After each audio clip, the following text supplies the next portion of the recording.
Muito bem, começamos a nossa última aula. Vou primeiro revisar, né? Aproveitando, revisar o que a gente viu. Isso aqui é uma tabela que eu fiz num artigo que eu escrevi lá para 2016. Para Elios, tudo bem? Um artigo que eu escrevi lá em 2016, inclusive eu acabei de te mandar, Elios, o material. Muito obrigado. Para um congresso da Unbox. E eu até tinha esquecido que eu tinha feito isso, me lembrei quando eu estava preparando, pensando o que eu ia trabalhar na aula passada. O que a gente tem? É uma... Fala, Nuno. Tudo bem? Beleza? Boa noite, boa noite. Eu dei uma passada dentro de uma, digamos, sistematização dos tipos de legitimidade existentes dentro da concepção do Rosan Vallon, né? A gente focou bastante nessa tabela e também passamos por essas questões políticas e de análise contemporânea. Então, ficamos só no Rosan Vallon na última aula. Lembrando que a gente viu, então, a contra-democracia. Eu cheguei a falar sobre isso, esse tipo de legitimidade por desconfiança, que é ativa, porém, de caráter negativo, uma soberania que se afirma pela negatividade, o que não é um problema em si, se torna um problema quando somente se prende e roda nesse vazio da negatividade. E a gente viu as legitimidades de imparcialidade, reflexividade e proximidade. Essas duas aqui são importantes para a gente trabalhar agora. Essas das três, a de imparcialidade, reflexividade e proximidade, eu acho que são importantes para a gente meio que amarrar o nosso curso, a tetralogia, abordando, por fim, dois livros do Rosan Vallon. Um deles que acabou de ir para a gráfica há uns 8 dias, que vai sair da gráfica a qualquer momento, que é o Sociedades Iguais, que é um livro brilhante do Rosan Vallon. E o último livro da tetralogia, que é O Bom Governo, a gente vai publicar ano que vem, em 2025. Então, por enquanto no curso, a gente trabalhou um panorama na obra do Rosan Vallon, vimos a trilogia de História da França, que foi importante, né? Lembrando os nomes, para vocês se situarem.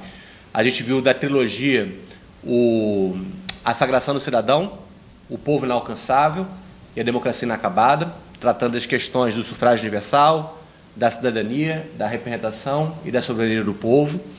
Com isso, a gente armou um campo de reflexão sobre democracia e tratamos sobre os dois primeiros livros da tetralogia, que são o Contra a Democracia e o Legitimidade Democrática, né? E agora a gente termina a aula, que vai ser um pouco mais curta, tá? Porque eu preciso ir ali com a família, lá no Teatro Municipal, e que surgiu anteontem, então acabou montando, não foi um planejamento antecipado, mas a gente pode continuar conversando depois que o curso acabar e até mesmo, de repente, marcar alguma coisa para avançar mais nessa reflexão. Nessa aula de hoje... Só para perguntar uma coisa, essa classificação de trilogia e tetralogia é dele mesmo? Digamos, é dele, porém, é dele mais na forma como ele fala dessas obras, enquanto fases do pensamento, mas os livros não foram publicados, por exemplo, com esse nome na França. Sim, sim. A trilogia só foi batizada como trilogia depois, assim, a trilogia sobre a história da França, por ele mesmo, e depois ele anuncia que ele vai entrar numa nova fase de estudo sobre as mutações da democracia contemporânea. Ele anuncia isso quando ele termina a trilogia, e entram esses 4 livros, que no final é chamado de uma tetralogia. Por contraposição, e também porque ali ele fecha a abordagem, que, no fim das contas, traz uma conjunção de 4 facetas da democracia. Se a gente for relembrar a definição do que é democracia, democracia, para ele, né, é um regime político, uma forma de sociedade, uma atividade cidadã e um modo de governo, né? E, de alguma forma, essa tetralogia está abordando esses 4 aspectos, do regime político, da forma social, da atividade cidadã e do modo de governo. Por exemplo, Se você pega o contra a democracia, ele está associado, sobretudo, a uma percepção de um modo de atividade cidadã baseada na desconfiança, né?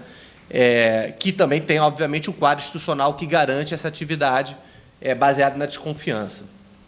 O seguinte, que é a legitimidade democrática, podemos considerar como sendo uma abordagem mais da dimensão institucional da democracia, quase que a dimensão do regime político. O quadro institucional, que é montado pelos regimes de identificação à universalidade, que é o aparelho burocrático, de legitimidade por estabelecimento, que são as eleições, e as três formas mais contemporâneas: imparcialidade, reflexividade e proximidade. Legitimidade democrática, que é um livro brilhante, às vezes as pessoas elas podem não gostar muito da abordagem dele porque é mais institucional, digamos, é mais olhando para como que as instituições funcionam e dizendo que elas têm suas funções dentro da democracia.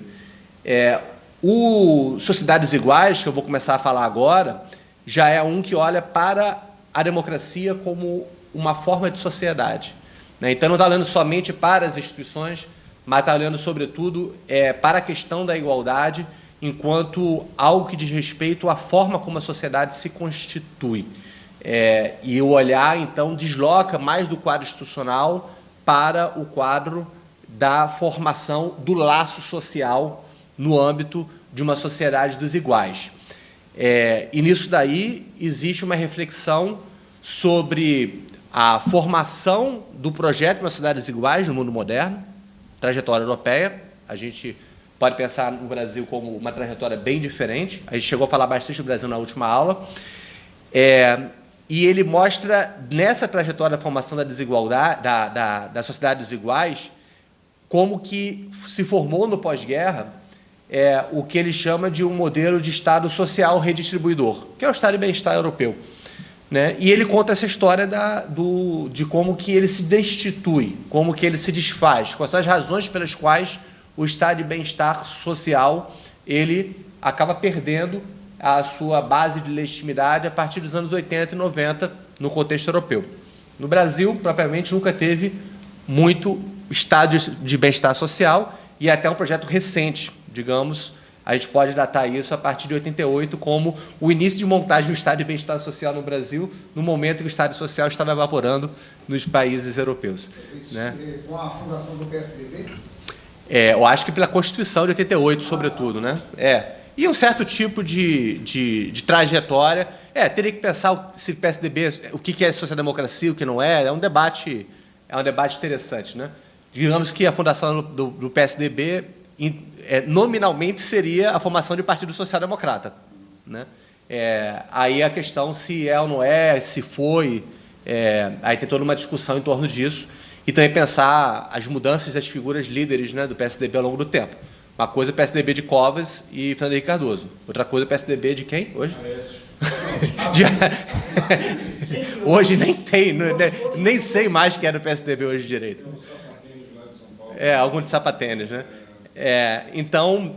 A Constituição de 88, ela tem realmente algumas coisas assim de social-democracia, mas é aquela história, quando chega no judiciário diz que aquilo ali são cláusulas programáticas, pontos programáticos da Constituição, ou seja, diz que aquilo ali, na verdade, não tem nenhuma efetividade, é somente Mas as garantias do privilégio do Poder Judiciário não são programáticas, né? São cláusulas...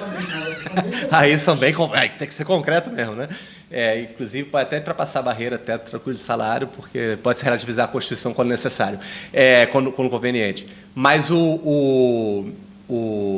indo para a questão assim no Brasil, para a gente não encomendar muito por enquanto a questão do Brasil, tentar trazer mais ou menos a discussão dele, depois ir pescando um pouco de Brasil. No Brasil, o marco, digamos, da formação do Estado de bem-estar social meados dos anos 80, se for pensar, movimento sanitarista, que é toda uma história linda, que eu conheço relativamente bem no movimento sanitarista, com o grande Congresso Nacional de 85. É muito recente a montagem do sistema de saúde pública no Brasil com caráter universalista, que seria uma base do Estado de bem-estar, né? A educação, você pega o projeto, a educação pública, que é um projeto muito tardio no Brasil, sobretudo a partir da década de 30, com o movimento de Escola Nova, acabou que recuou, foram chamados de comunistas, o Anísio Teixeira comunista, todo um conflito em torno da formação de uma educação pública no Brasil, e você tem, no governo Fernando Henrique, ainda a tentativa de universalizar o ensino básico no Brasil, né? Então, aí no processo ainda muito tardio. Você não tinha nem ainda... Você ainda está no século XXI, enfrentando o analfabetismo e tentando botar as pessoas na escola, né? É um processo muito tardio, no caso brasileiro, e sem contar, obviamente, o retardo que se tem no ponto de vista da formação do sistema de ensino superior, sobretudo universidade, mas não só universidade, pensando, talvez, o ensino superior como sendo também que poderia envolver a montagem de escolas técnicas, profissionais, tudo aquilo que é tudo muito recente no Brasil. Está falando de 3 décadas no Brasil de montagem efetiva de um sistema de saúde, de educação, também diversas questões relacionadas à Previdência também são muito recentes, né? Mas, indo para a questão das cidades desiguais, eu não tenho como dar uma aula completa sobre sociedades desiguais, assim, detalhada. O objetivo do curso não é esse. Qualquer coisa a gente avança em outros momentos a respeito disso. Mas o ponto dele, na primeira questão das cidades desiguais, é o próprio surgimento da ideia de que existe uma sociedade baseada em ideais da igualdade. Isso é feito, e é a primeira parte do livro, isso é feito mostrando como que, dentro da trajetória, tanto europeia quanto norte-americana, que é o olhar dele, ele não está pensando na América, América Latina, em nenhum momento, na formação, tanto na Europa quanto nos Estados Unidos, começa a se formar uma perspectiva de uma sociedade de semelhantes. Ele trabalha isso pegando um pouco do Tocqueville e dialogando um pouco de uma sociedade baseada em certa semelhança entre os cidadãos, ou similitude. Então, o ideal de cidadania teve associado, e ele conta essa história, a uma perspectiva de um assemelhamento que secundariza as diferenças. As diferenças continuam, só que um assemelhamento que é a fundação da própria cidadania. Essa secundarização ela não é facilmente conseguida e nem também ela é completada. Ele mostra acabamentos e realizações do contexto europeu. Por exemplo, se você pega os Estados Unidos da América, ele mostra que, por exemplo, na formação das sociedades semelhantes dos Estados Unidos da América, se conviveu muito bem com a formação do sistema racista moderno. Ou seja, o racismo dos Estados Unidos não é um racismo pré-moderno, como se fosse uma manutenção. Na verdade, foi a constituição de uma sociedade que se compreendia como moderna e que se baseava, sim, numa diferença fundamental de raças. Aí tem toda uma história dele que ele mostra o que ele chama de um racismo institucional que se formou no contexto norte-americano, como uma das patologias da igualdade, como, digamos, tentando constituir uma sociedade baseada na semelhança. Uma das respostas que surgiram, que é um desvio de uma perspectiva de uma sociedade efetivamente democrática, foi o racismo institucionalizado norte-americano, né? O racismo se reinventou. Se reinventou, né? E tem toda uma história a respeito disso que ele conta, muito bem contada. Um outro aspecto que ele mostra, que é das patologias da igualdade, é o que ele chama do liberal-conservadorismo. O liberal-conservadorismo é aquele em que a representação de uma determinada igualdade entre cidadãos se faz a partir da pressuposição de uma sociedade de capazes baseadas no mérito, digamos, né? Ele é muito sofisticado a análise dele, não tem como entrar na questão, estou passando só uma degustação, e, nesse caso, ele mostra como que o liberal-conservadorismo ele foi gerido ali no final do século XIX, início do XX, e você olha para o liberal-conservadorismo hoje, você vê semelhanças extraordinárias você percebe a longa filiação dessa faceta do liberalismo pela perspectiva conservadora em que o ideal de igualdade convive tranquilamente com o processo de exclusão de boa parcela da população, né? E ele mostra quais são os esquemas, então, pelos quais o liberal conservadorismo tenta dar uma resposta, que para ele é uma resposta insuficiente e inadequada, para a promessa de uma sociedade desiguais. Uma outra linha que ele analisa de respostas a desiguais, que também ele coloca dentro das patologias da igualdade, é o que ele chama de nacional protecionismo, que também é extremamente atual. O nacional protecionismo aconteceu tanto no campo da direita quanto da esquerda. É como se a resposta às cidades desiguais se faz a partir da exclusão de quem não é da sociedade, né? Uma ideia de uma proteção da sociedade em relação aos estrangeiros ou em relação aos parasitas da sociedade. Então, ele vai mostrando também como é que se germina esse nacional protecionismo. Ele fala que movimentos trabalhistas algumas vezes tiveram características nacional protecionistas, só que o socialismo tendeu a uma via mais internacionalista e não nacional protecionista.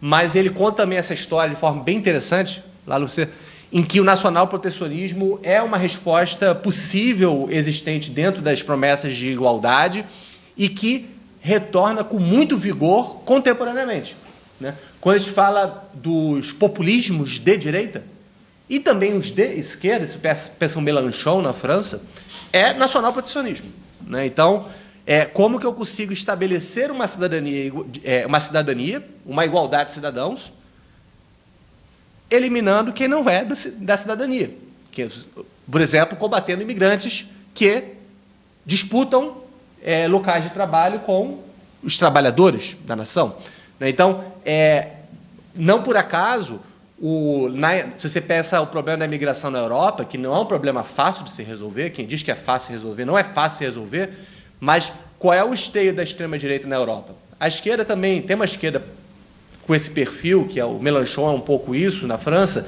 mas quem ganha força na Europa hoje é a extrema-direita a partir de que pauta? Combate à imigração. Aí tem várias justificativas do combate à imigração. Uma delas é xenofóbica, toda ela é estruturada numa certa xenofobia, mas uma parte dela tem uma dimensão racista, sim, tem uma dimensão de evitar a grande substituição, como os movimentos de extrema-direita falam, né? Que não deixa de ter uma base demográfica, digamos. Se os imigrantes vão à França e se reproduzem mais do que os franceses, logo, em poucas gerações, teremos quem na França? Descendentes de imigrantes, né? E a extrema-direita lida com essa baixa natalidade da Europa, dizendo, estamos sendo substituídos.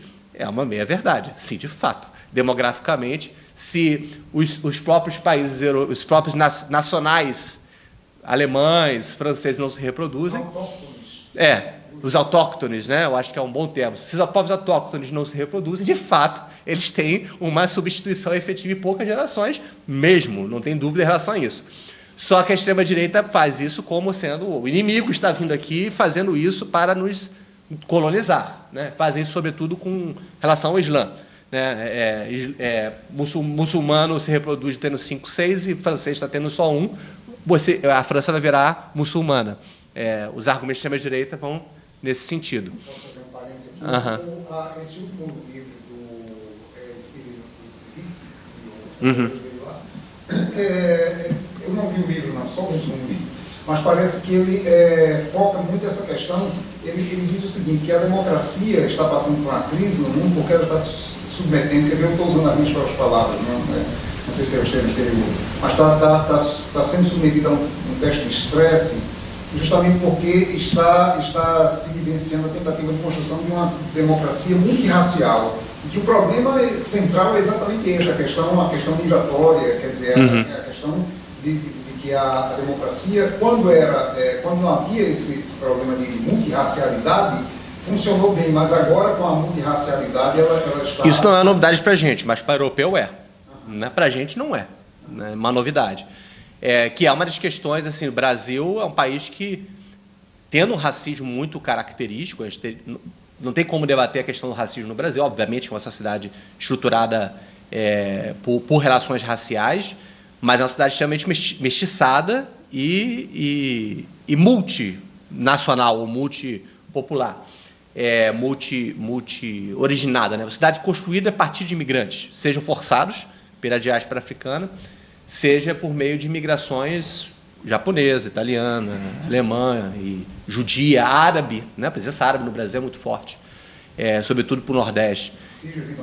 Sírio-libaneses, né? Tem mais libaneses no Brasil do que no próprio Líbano, né? De descendentes. Então, é um país extremamente multinacional, diferente das experiências de nacionalidade no contexto europeu.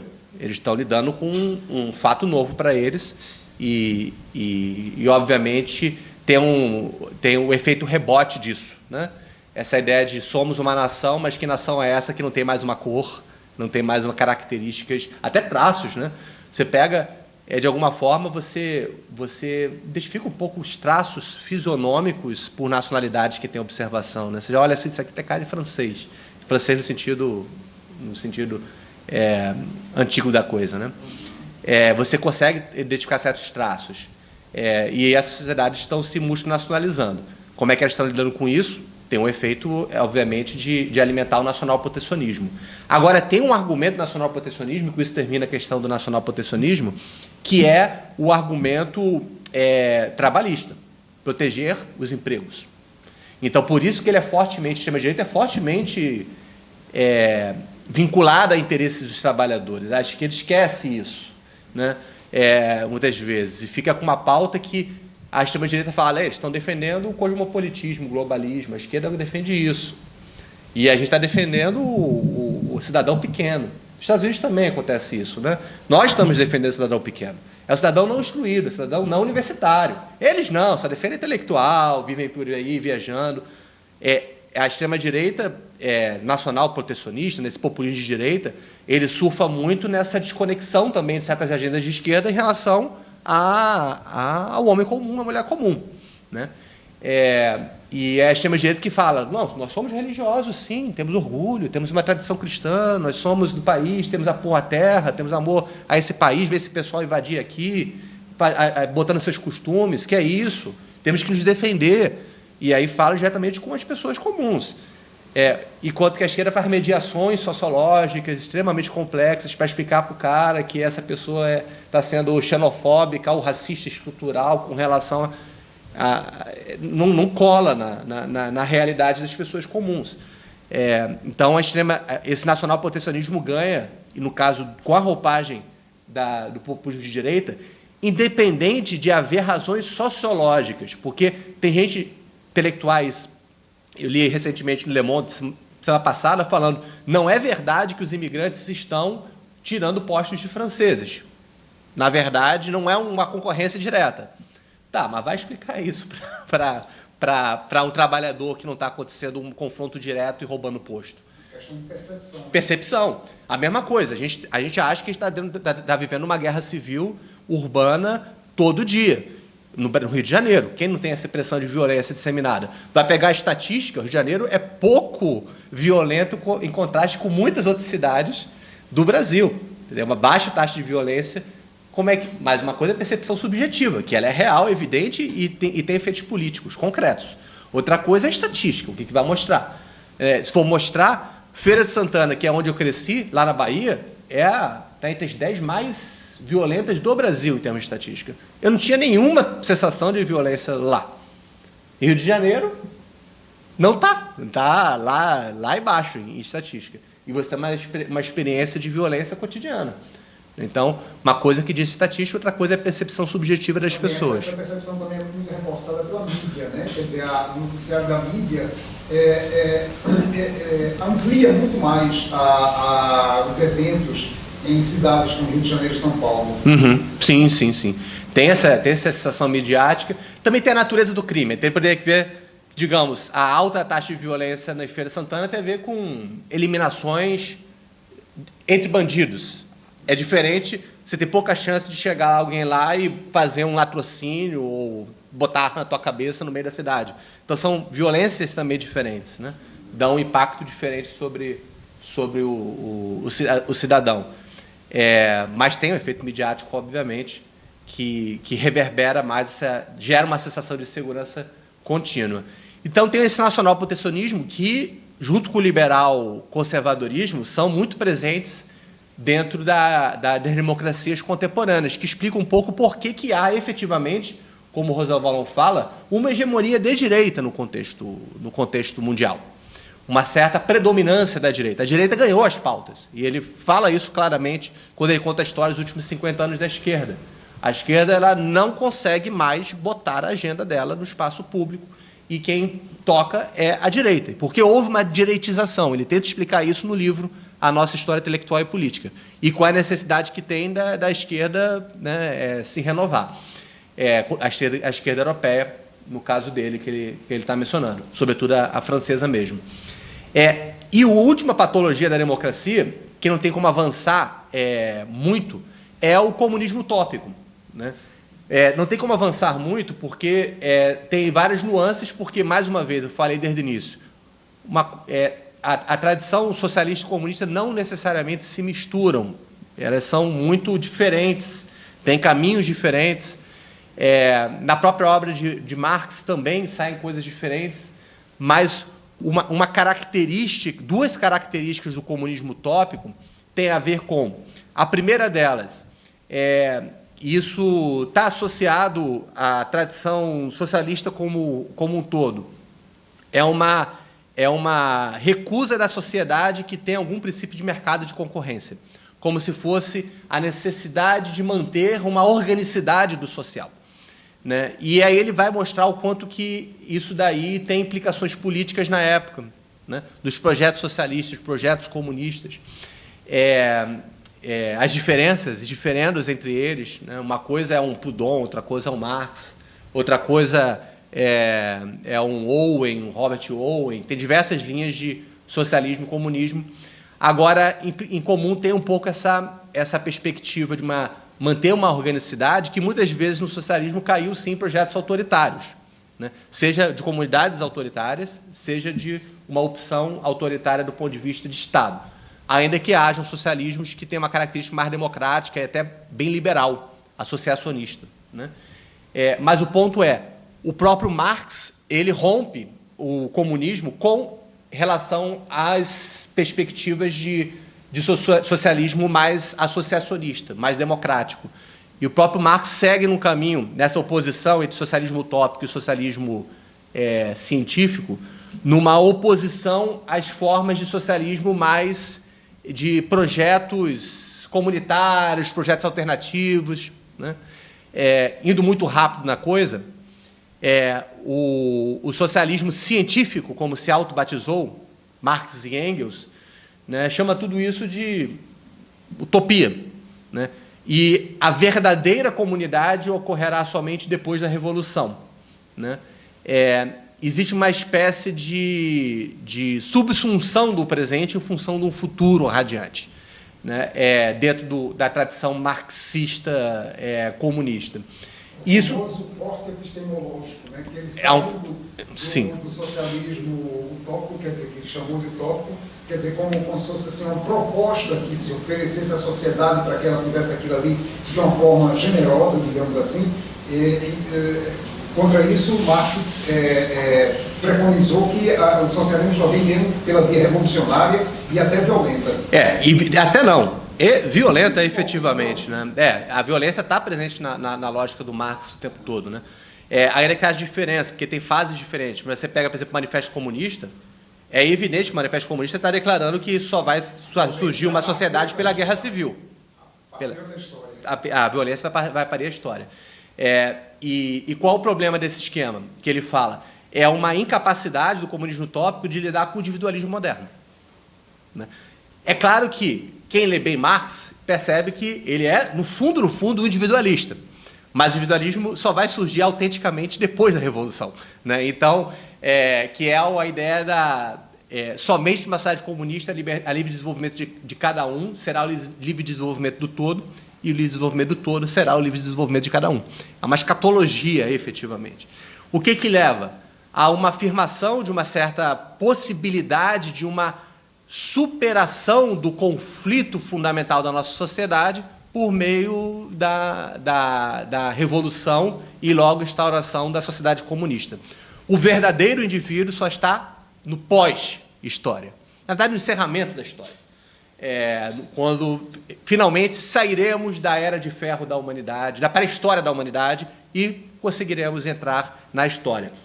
É tudo muito bonito, o conto é muito bonito, é um milenarismo que surge a partir do Marx, mesmo que ele jamais confessasse isso, que curto-circuita a história.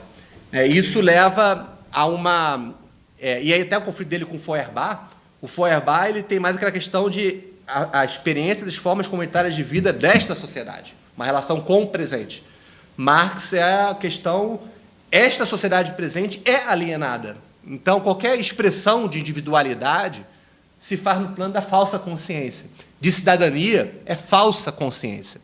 Porque a verdadeira cidadania ou a verdadeira individualidade só se faz quando superar-se as dualidades burguesas com a supressão do princípio da propriedade privada.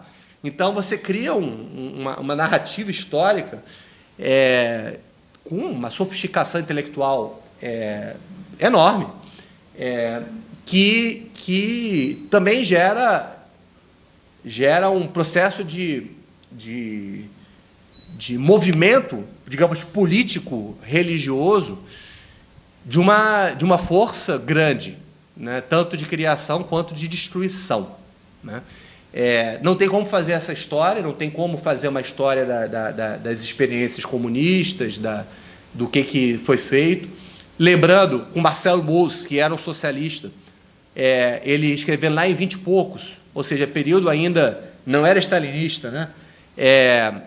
O período ainda do início da Revolução Bolchevique, ele fala: os bolcheviques destruíram qualquer possibilidade de forma de vida socialista na Rússia, né?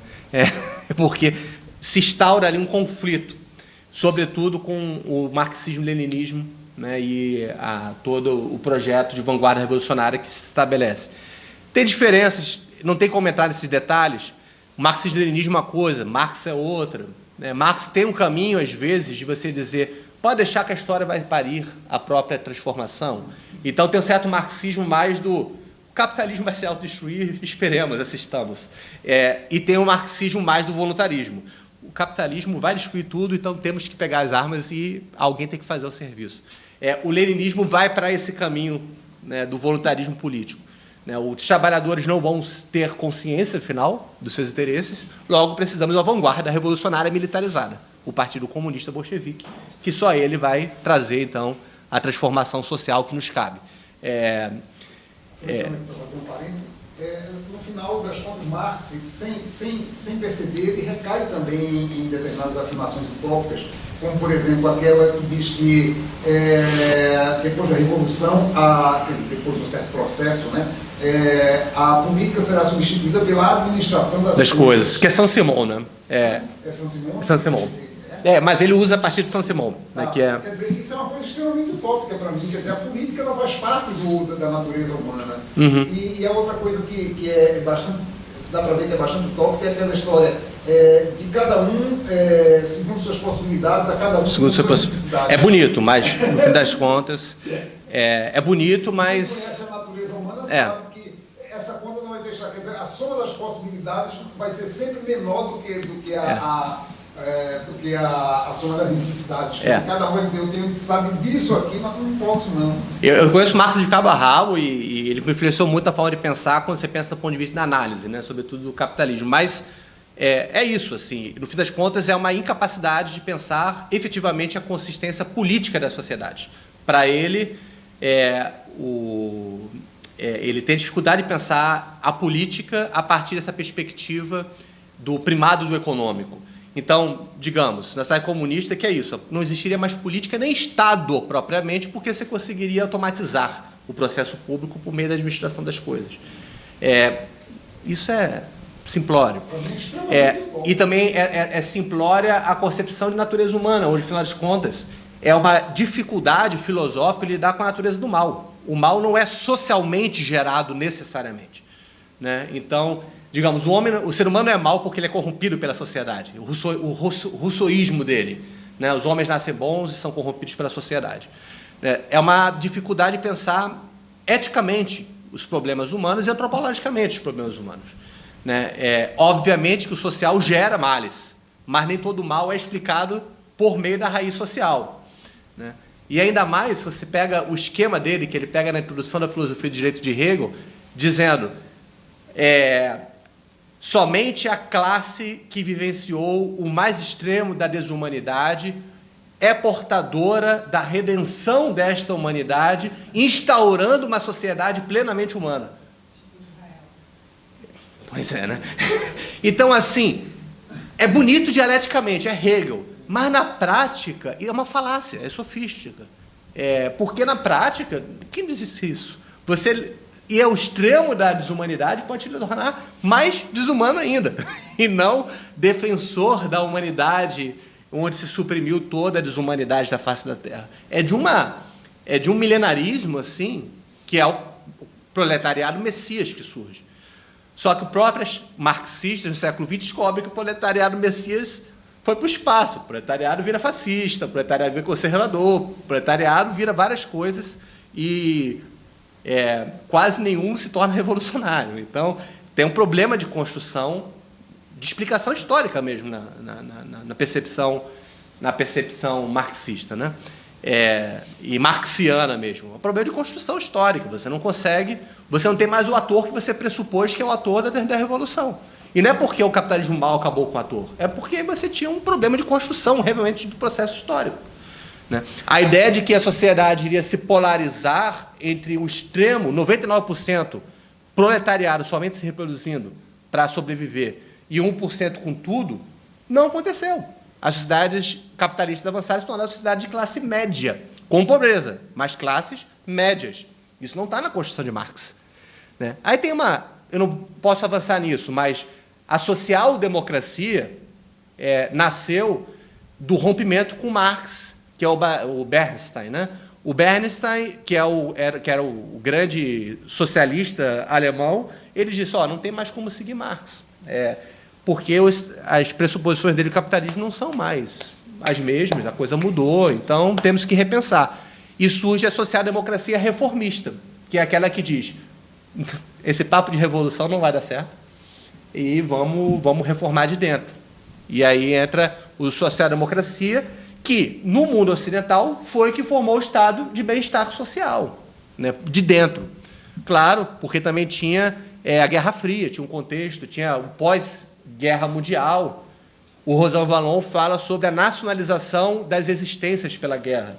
Existia um certo tipo de pacto social muito forte no pós-guerra, que permitiu a formação de um Estado redistribuidor muito forte, coisa que a gente não tem hoje. A gente não tem mais uma guerra, uma certa experiência de um risco enorme que a gente viveu e, portanto, temos que construir essa nação do zero. Não tem mais o ambiente do pós-guerra, que foi aquele que propiciou a formação da social-democracia. Mas um marxista típico ele vai dizer que o nascimento da social-democracia é exatamente como uma resposta do capitalismo ao comunismo, quer dizer, a ameaça do crescimento do comunismo. Sim. O marxista vai falar isso, né? Que é um pouco essa questão da dificuldade de você lidar com o afalseamento disso, né? É como o religioso, que fala que, no fim das contas, é porque Jesus não voltou. Você não consegue perfurar o raciocínio. É o que Claude Lefort, que veio do trotskismo e criticou, né? Construiu toda uma... É uma ideologia de granito, você não consegue perfurar, porque... voltada sempre e ela faz as racionalizações, né? Faz os sistemas de racionalização, cria diversos subterfúgios. Então, até mesmo no esquema ideológico, se você eliminou gente da forma mais desumana possível, ou você nega a existência, é o negacionismo que é super comum também na história do comunismo, né? Ou você nega que existiu, ou você diz que, no final das contas, foi pelo bem da história da humanidade, né? E aí, vida que segue. E você vai criando sistemas de autojustificação. Mas o caso voltando para o Rosan Vallon, essa história, então, é uma história que tem essas 4 modalidades de formulação de um projeto de igualdade que são problemáticos. O liberal-conservadorismo, o nacional-protecionismo, o comunismo utópico e o racismo instituinte, que é a experiência norte-americana. E ele depois vai contar essa história da formação do Estado social redistribuidor, o Estado social-democrata, o Estado de bem-estar social. Não tem como falar das razões, dos impulsos, das molas dessa formação, o que dá somente para sintetizar que ali foi o período que hoje em dia se convenciona chamar como Era de Ouro, é o período de uma estabilidade relativamente precária, na perspectiva dele. É um sistema precário e que funcionou durante um tempo. Um sistema precário que tem a ver também com a existência de um certo tipo de modelo de socialismo, de capitalismo, e também, obviamente, tem um contexto internacional. E durante um tempo, a social-democracia conseguiu administrar bem os dois modelos de justiça de forma relativamente casada, que é o modelo de justiça distributiva e redistributiva. Vocês entendem isso? Distributiva é a ideia de a cada um segundo o que você deu, o que você consegue entregar, segundo seus talentos. Isso é justiça distributiva. Isso é Aristóteles, né? Isso é a própria renda. Aquilo, a pagamento pelo que você faz, né? Então, o seu serviço retorna. Então, quanto melhor o meu serviço, ou quanto mais valoroso o meu serviço, mais retorna para mim. Né? Então, a cada um segundo seus talentos. Né? E esse modelo distributivo, ele conseguiu se casar bem com um modelo fortemente redistributivo, que é esse Estado que entrou forte com diversos dispositivos, um deles foi imposto de renda, né? É a montagem do sistema de extração de boa parte da renda e da renda, com impostos cada vez mais progressivos. Ele mostra um pouco quanto que chegou a um ponto de países terem 70% de imposto de renda, altíssimos, né? E você tira isso e você gera a redistribuição pelo sistema que a gente conhece, né? Previdência, saúde, educação, sistemas fortemente redistributivos. E isso daí funcionou durante um tempo. Só que ele vai mostrar como que isso entrou em colapso também, né? Esse sistema. E ele fala até da dificuldade do próprio estado de bem-estar ter se teorizado enquanto tal. Aí tem outros livros que ele fala, não houve uma filosofia do estado de bem-estar que consegue se explicar qual é a lógica dele. Foi uma coisa meio que feita no andar da carruagem, pragmaticamente. E chegou um momento que a coisa entrou em colapso, destituição. Tanto pelo aquilo que a gente já conhece, né? Crise orçamentária, impacto do petróleo, da crise do petróleo, os problemas fiscais, como é que se mantém um sistema desse, mas houve, sobretudo, uma crise de legitimidade do estado de bem-estar, né? Sobretudo a partir de 68. É a sociedade também dizendo que o sistema não funciona, né? Então, ele vai, em outros livros, contar bem essa história. No Cidades Iguais, ele fala sobre... ele vai mostrar os mecanismos também de enfraquecimento da legitimidade do estado de bem-estar, né? Uma delas eu já cheguei a falar, é esse processo de singularização e individualização. Pega 68, mais 68, a Revolução Cultural. O que elas dizem? O que a garotada estava dizendo? Porra, eu não quero ter carteira de trabalho para trabalhar a vida toda e ter uma aposentadoria. Eu quero uma vida autêntica.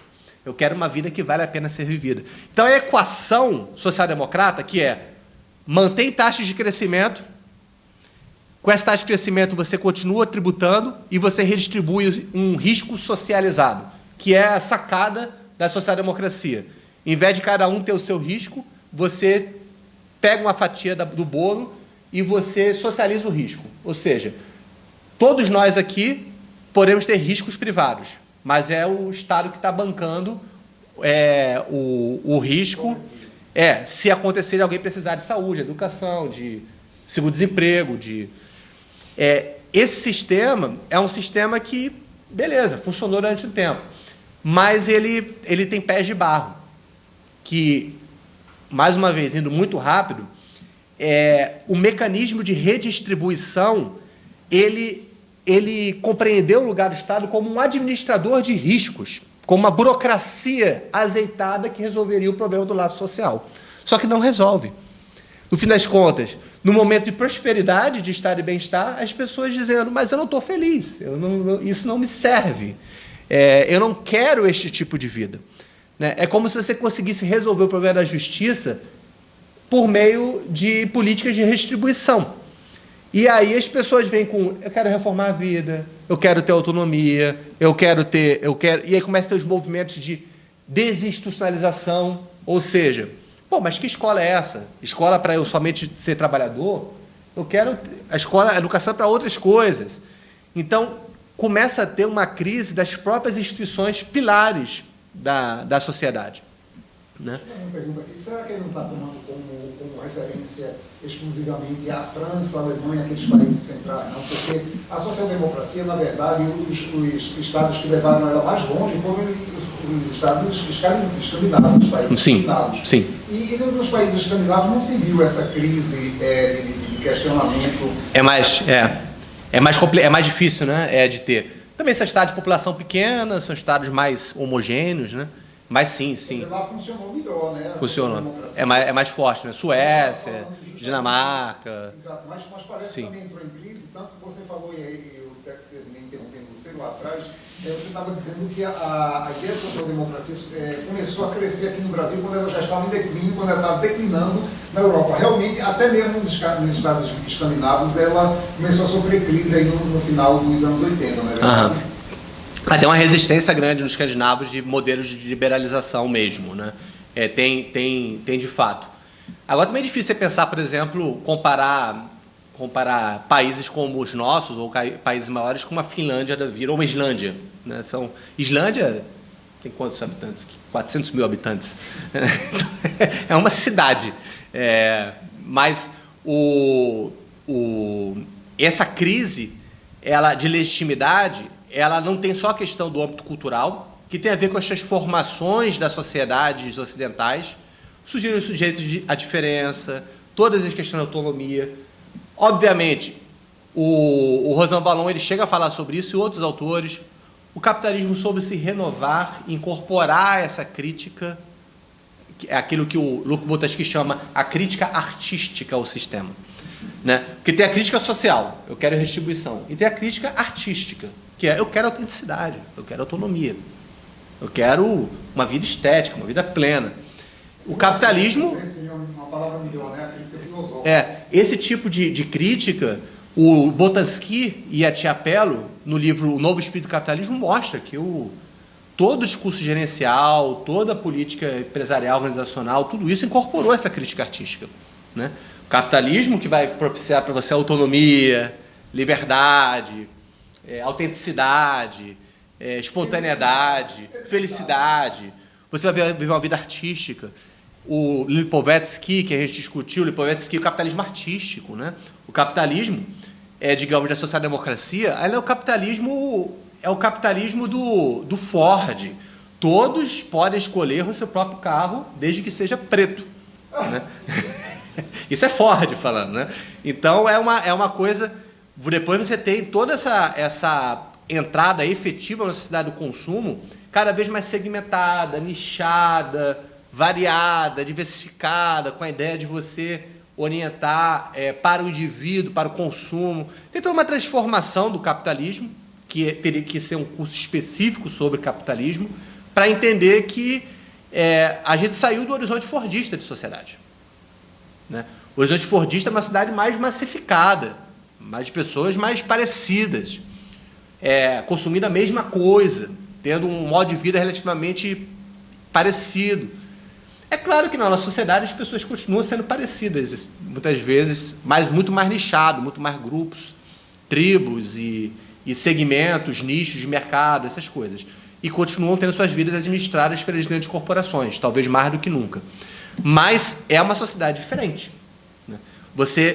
A cultura da classe trabalhadora desmontou completamente. As empresas do capitalismo fordista ainda eram, digamos, herdeiras do capitalismo industrial, em que você pensava que numa fábrica de 2.000 pessoas, são 2.000 pessoas com mais ou menos a mesma roupa, mesmo costume, mesmo hábito de vida.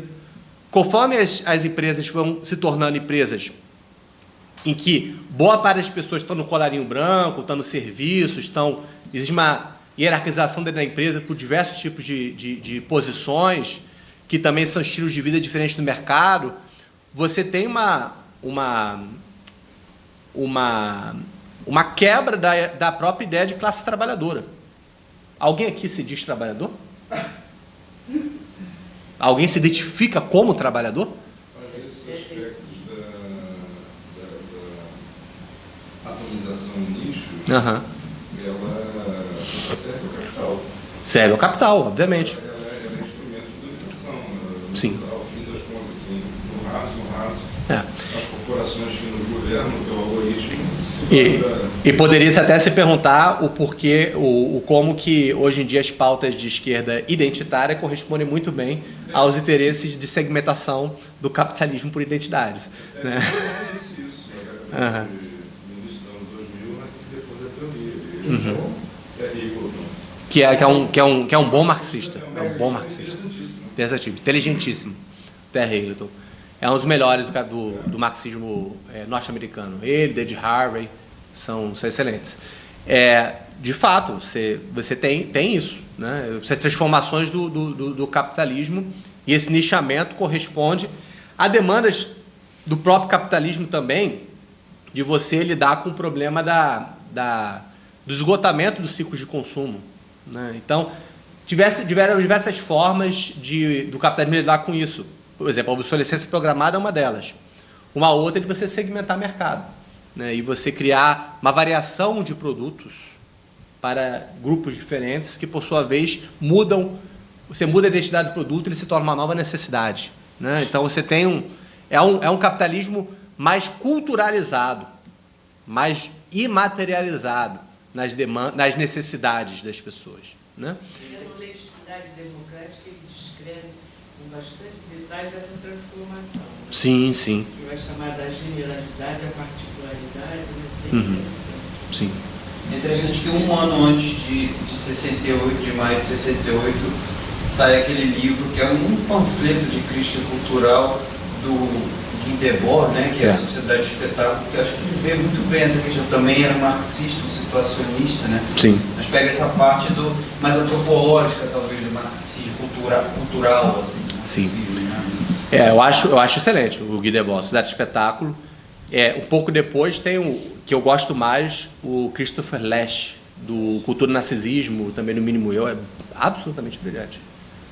E é brilhante. São dois retratos da sociedade capitalista, assim, das transformações da sociedade para o que a gente conhece hoje. O outro eu acho que é o Debord, o Christopher Lasch, e um outro, o Richard Sennett, Declínio do Homem Público. Absolutamente brilhante. São 3 livros assim você para entender o que aconteceu com as nossas sociedades a partir de 70. Final de 60, 70. Christopher Lasch é aquele de O Mínimo Eu, né? Mínimo Eu. Brilhante aquele livro. Brilhante. Mas essa atualização de nichos, ela também corresponde a um progresso, um desenvolvimento do capitalismo no sentido de deixar de produzir carros só pretos. Assim, a possibilidade de multiplicar as características da produção e de nichar as características da produção. A ideia de um capitalismo voltado para o consumidor, né? Para o consumidor. Sim. Criando quase um produto, né, customizado. Né? Que é a tendência ainda hoje. A revolução da tecnologia de informação e comunicação aumentou mais ainda isso, a possibilidade. Sim. Sim. Eu não sei como é que não surgiu ainda um livro chamado o capitalismo enquanto modo de consumo, porque o Marx falava do capitalismo como modo de produção, né? Mas se poderia falar, nos tempos para cá, do capitalismo como modo de consumo, né? Quer dizer, que tem todos esses elementos de estímulo ao consumo, o uso massivo da publicidade, formação de consumidores, tudo isso faz do capitalismo também um modo de consumo. Sim. O Marx, aí eu critico o Marx, mas como um cara que eu tenho intimidade suficiente para criticar e não cair nas armadilhas dele, ao mesmo tempo aprendi muito. O próprio Marx, na introdução à crítica da economia política, ele deixa claro que o capitalismo não produz somente objetos para seus sujeitos, mas os sujeitos para os seus objetos. Está lá a fórmula. E é isso. Né? Como é que funciona o mecanismo. Né? As necessidades da sociedade de produção generalizada de mercadoria são necessidades São necessidades criadas no sistema, né? Não existe um sistema voltado para necessidades naturais, né? O sistema é de valor de troca, não é de valor de uso. O consumo é paciente. Uhum. O Marx se tira da noção, acho que uma das ilusões do presidente é essa, que é a ilusão de que o consumo é agente. O consumidor é paciente, ele não é agente. O capital não é. Então não dá para ter um comunismo, um capitalismo do consumidor, porque na verdade é o capital. É o capital que está direcionando que está criando esse. Sei lá, eu penso. Em economia tem um cara chamado Seixas, desculpa, só para completar, mas tem um tal de Say na economia que tem uma tal de uma lei de Say que diz o seguinte: toda oferta gera sua própria demanda. Isso não é outra coisa, não. Isso que a gente está dizendo aqui, o próprio capitalismo induz o consumo de coisas. Você tem toda do lado teórico uma disciplina que se chama marketing, que a gente tende a achar que marketing é propaganda, mas não é. Sim. É indução de comportamento. Teórico, fortíssimo. E esse marketing... Que não estudam a propaganda, mas estudam os consumidores, sim. os consumidores, entre aspas, não é necessidade, necessidade.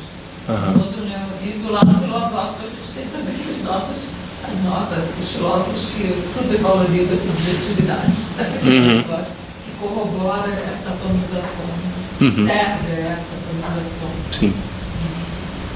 E até aqueles que achavam que eram grandes subversivos se tornam filósofos da moda. Deleuze, eu acho que é o principal.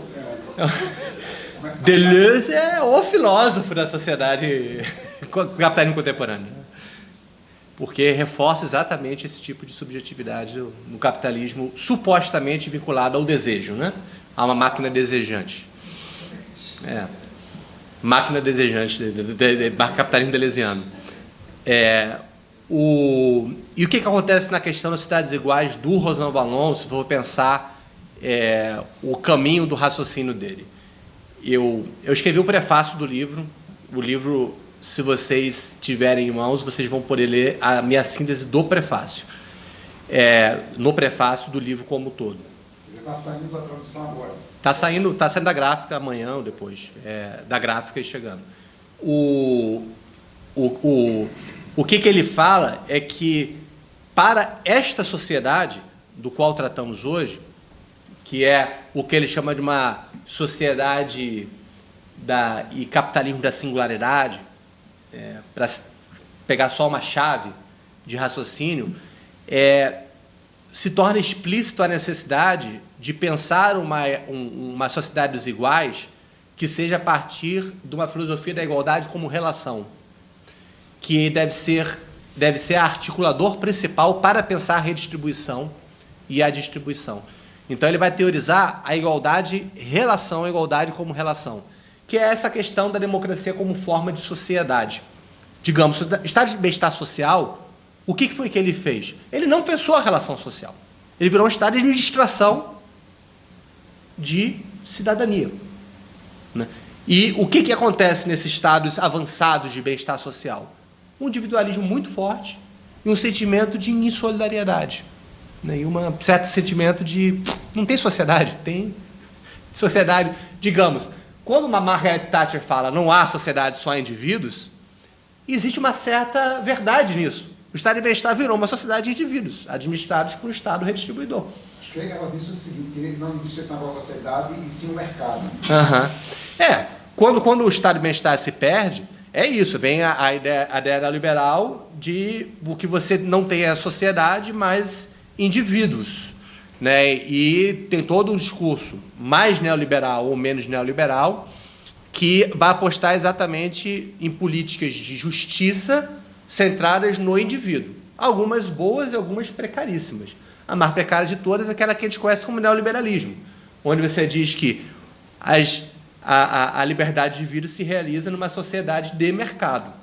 Isso é para a tradição liberal, séria, liberalismo político, isso é falacioso. O mercado vai funcionar sozinho, vai destruir a autonomia do indivíduo, né? Então, a ideia, um liberal clássico, sério, inteligente, que pensa com mais de 2 neurônios, assim, uma sociedade em que o mercado se torna um regulador, eu não tenho mais autonomia moral, cultural e política para exercer, porque eu vou estar refém do jogo de mercado, que, por sua vez, obviamente, vai tender à concentração, né? Então, o neoliberalismo não é liberalismo, não é o liberalismo, é uma forma do liberalismo que tornou-se muito forte nos últimos anos, por razões internas às nossas sociedades.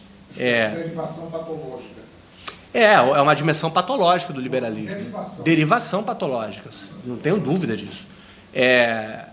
Milley é o extremo disso, né? O anarcocapitalismo é o extremo disso. Tem alguns filósofos norte-americanos que entram, obviamente, nos Estados Unidos da América, né? Que é o anarquismo capitalismo mesmo, né? Os anarquistas de direita. E eles avançam nisso. Tem umas coisas que fazem sentido, mas, no geral, é baboseira, né? E isso ganhou muita força. Pensando com o Rosan Valon, ele fala: não pense só neoliberalismo como ideologia. Neoliberalismo é um sintoma de uma sociedade que perdeu a sua base institucional. O desafio é reconfigurar a base institucional. Por que o neoliberalismo não morre? Não é porque existe uma ideologia que faz cabeça de todo mundo. Tem isso, sim. Mas é porque também você não tem resposta diferente.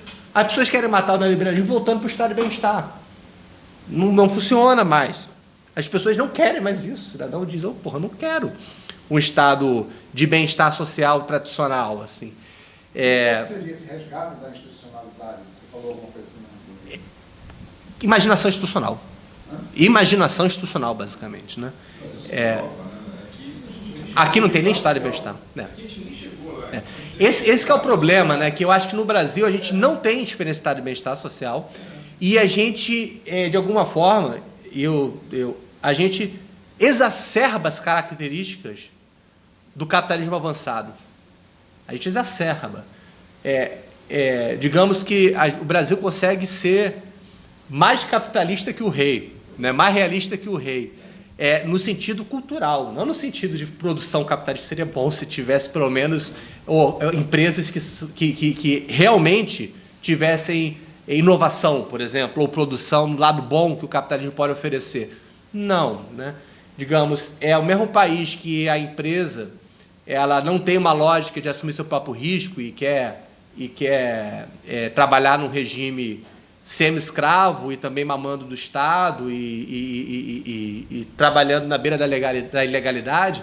Esse mesmo país é o país que as pessoas querem ser capitalistas puras e imaginam que estão numa sociedade capitalista, que pode estar numa sociedade capitalista perfeita. Então, é um país que talvez só consiga se rivalizar o Brasil com os Estados Unidos em termos de sociedade de consumo, de mentalidade consumista, de individualismo consumista, de narcisismo. É uma sociedade que incorporou muito fortemente essa sociedade do consumo. Só que não tem os mecanismos de defesa, de laço social, de solidariedade, um Estado forte, fazendo o seu trabalho. Não tem nada disso. Então, nesse caso, a gente tem uma situação bem complicada. Pega alguns países europeus, lidam com as pressões da dificuldade das instituições de responderem certos tipos de pressões, legítimas ou ilegítimas, para um modelo neoliberal de sociedade, lida. Mas também tem, de algum sentido, de interesse público que existe ali, que está mediando, um certo ideal de cidadania que está ali mediando e que bloqueia um pouco a coisa. Aqui, infelizmente, não vejo muito esses mecanismos de contenção. Não tem contenção. Aí vira um salve-se quem puder, né? Um defensor da democracia, Alexandre de Moraes. Realmente. Eu lembro do Sérgio Buarque de Holanda. Eu lembro do Sérgio Buarque de Holanda, o resto do Brasil, falando que num país em que todos querem ser barões, não existe ordem social possível. E nesse país em que todos querem ser barões, todos vão apelar alguma hora para um ditador que arrume a casa, né? Como é a dificuldade de constituir um laço social. Digamos, o personalismo brasileiro, para utilizar o conceito do Sérgio Buarque, que é menos conhecido, né? Fala de cordialidade, esquece do personalismo. O personalismo brasileiro, ele casa muito bem com a cidade de consumo moderna. Porque é uma certa lógica do salve-se quem puder e uma certa lógica da distinção social. No que eu posso ser superior a você? É isso? Não é todos somos iguais. No que eu posso me diferenciar de você? E como é que eu posso aqui te subalternizar de alguma forma? Te botar de alguma forma abaixo de mim? Esse é o personalismo que ele fala, né, da sociedade brasileira. Esse personalismo casa muito bem com o capitalismo contemporâneo, né? É a pessoa que se fode endividada eternamente para comprar um carro e dizer eu sou muito melhor do que você. Não tem prato na mesa, mas se endivida, pega linha de crédito e anda no carrão para dizer que é barão. E é muito difícil você representar uma sociedade, nesse caso, baseada em igualdade cidadã. E, se for pelo Sérgio Buarque também, uma sociedade baseada no trabalho dignificador. É o que o Sérgio Buarque também fala. Isso é meio complicado porque a gente vê muita gente pagando pau para sobreviver pelo trabalho. Mas o que o Sérgio Buarque está falando nisso? O trabalho é o mal necessário do brasileiro, nesse sistema personalista. A ética do personalismo é ser rico da forma mais rápida possível para não precisar trabalhar. Né? Você pega esses coaches, você pega esse tigrinho, né? Você pega... Isso também foi o Stephen Zweig. Quem falou isso foi recentemente... o Zweig do Brasil? Do Brasil para o Futuro. Quem falou isso foi o Rui Castro, numa coluna até bem recente, se vocês quiserem eu posso até mandar. Ele fala exatamente que o Stephen Zweig ele foi muito criticado depois que escreveu daquele livro, porque apesar do título elogioso, ele faz essa crítica ao brasileiro lá dentro e o pessoal da época não gostou não. O pessoal só leu o título, não, o pessoal leu mesmo, né? Exatamente, leu mesmo. E aí, quer dizer, o que ele diz é exatamente isso, que o brasileiro quer pegar atalhos para o enriquecimento. Ele quer ficar rico, mas sem trabalhar. Isso daí o Sérgio Buarque, ele fala exatamente isso, né? Você pensando que 20% do Bolsa Família está indo para Tigrinho, jogo Tigrinho, você pensa, o malandro do jogo do Tigrinho se enriquecendo, os malandros, né, a banda de influência enriquecendo com o jogo do Tigrinho, com esse cassino, e também as pessoas numa situação complicada e torrando dinheiro com o Tigrinho, né? Infelizmente, é uma sociedade difícil realmente da gente de pensar não é para iniciante mesmo, né? Como é que você imagina que você vai fazer uma política de assistência básica, focal, uma coisa extremamente frágil em termos, mas é o que tem de Bolsa Família, e você imaginar que em algum momento você teria uma boa parte de 20 bilhões do Bolsa Família sendo drenado para aposta. 20% dos valores. É inacreditável isso. É inacreditável. Mas acho que a contradição é a na hora que você vê um ídolo seu sendo jovem, você, uma sociedade sem educação, a gente não pode, quer dizer, traçar uma linha que não se pode culpar essas pessoas. Elas são reféns, justamente de uma sociedade mal elaborada que permite impensar. Essas propagandas são nojentas.